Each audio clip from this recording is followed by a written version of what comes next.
2014 में जब नरेंद्र मोदी प्रधानमंत्री बने थे तब बीजेपी ने कांग्रेस मुक्त भारत का नारा दिया था। आज 8 वर्षों के बाद आप देखेंगे तो देश लगभग कांग्रेस मुक्त हो चुका है। 2014 से पहले देश के 13 राज्यों में कांग्रेस की सरकारें थीं, लेकिन अब केवल 2 ही राज्यों में कांग्रेस की पूर्ण बहुमत की सरकार है, जबकि महाराष्ट्र, झारखंड में कांग्रेस गठबंधन सरकार का हिस्सा है। यानी बीजेपी ने कांग्रेस मुक्त भारत की जो बात कही थी वो सच होती दिख रही है। इन 8 वर्षों में बीजेपी ने परिवारवाद से मुक्ति दिलाई।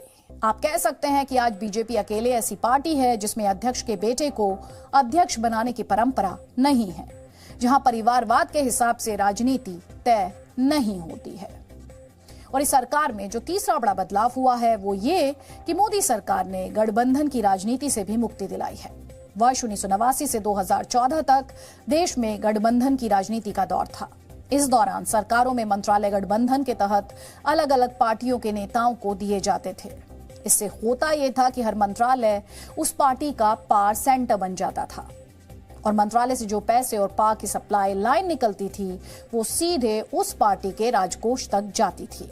इससे गठबंधन सरकारों में देश से ज्यादा विकास इन पार्टियों और इनके नेताओं का होता था, लेकिन अब यह व्यवस्था भी समाप्त हो गई है।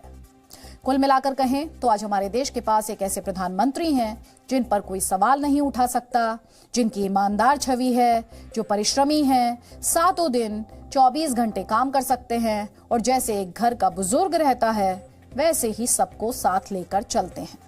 आपको याद होगा चंद्रयान 2 मिशन के असफल होने के बाद प्रधानमंत्री मोदी ने इसरो चीफ के सिवान को गले लगाकर उनकी हिम्मत बढ़ाई थी। इसके अलावा वो पिछले दिनों एक कार्यक्रम में एक लड़की से बात करते हुए काफी भावुक हो गए थे, क्योंकि इस लड़की के पिता देख नहीं सकते हैं और इस वजह से उनकी बेटी डॉक्टर बनना चाहती हैं। आज यूपीएससी के नतीजों का भी ऐलान हुआ और इस दौरान जो उम्मीदवार परीक्षा में पास नहीं हुए, प्रधानमंत्री मोदी ने उनका भी हौसला बढ़ाया। उन्होंने अपने ट्वीट में ये लिखा, जो लोग सफल नहीं हो पाए हैं वो उनकी निराशा पूरी तरह से समझते हैं, लेकिन वो ये भी जानते हैं कि सारे उम्मीदवार प्रतिभाशाली युवा हैं और वो जिस भी क्षेत्र में आगे बढ़ेंगे भारत को उन पर गर्व होगा। अनकोट।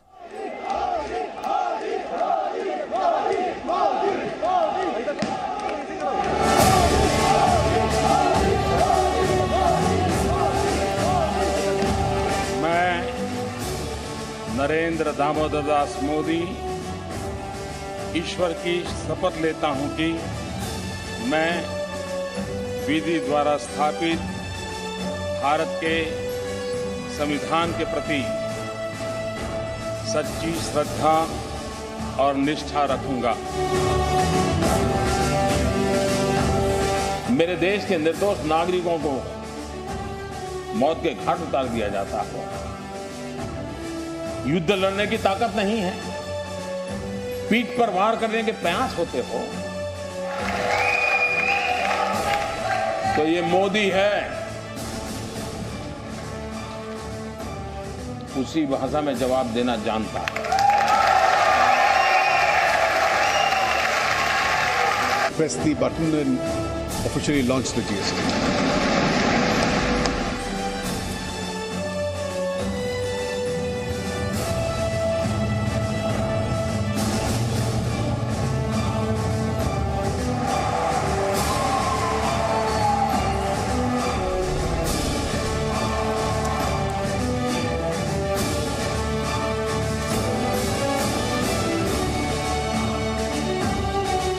दो 2019 में हम मिलेंगे।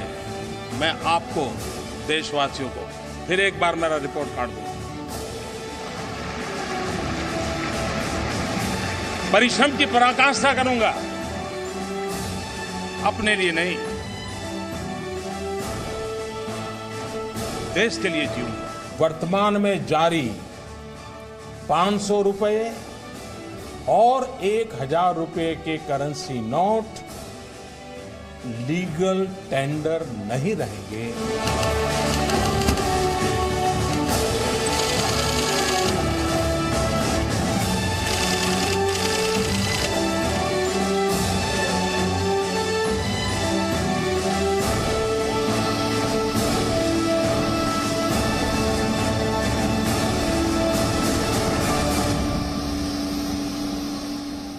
मैं नरेंद्र दामोदर दास मोदी ईश्वर की शपथ लेता हूं कि मैं विधि द्वारा स्थापित भारत के संविधान के प्रति सच्ची श्रद्धा और निष्ठा रखूंगा।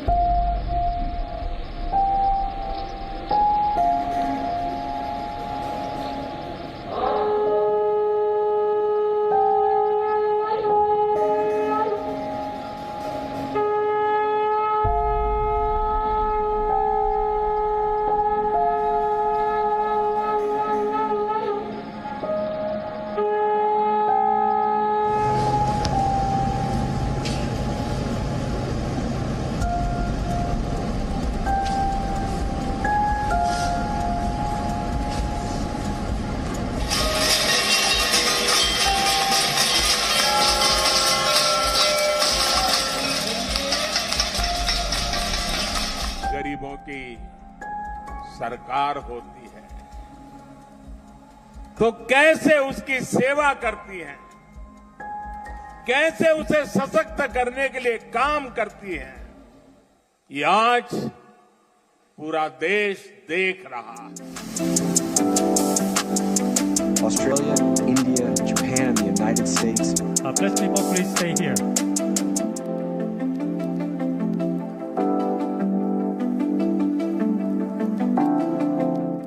Presenting B News app, available on Google Play and App Store. Download it now.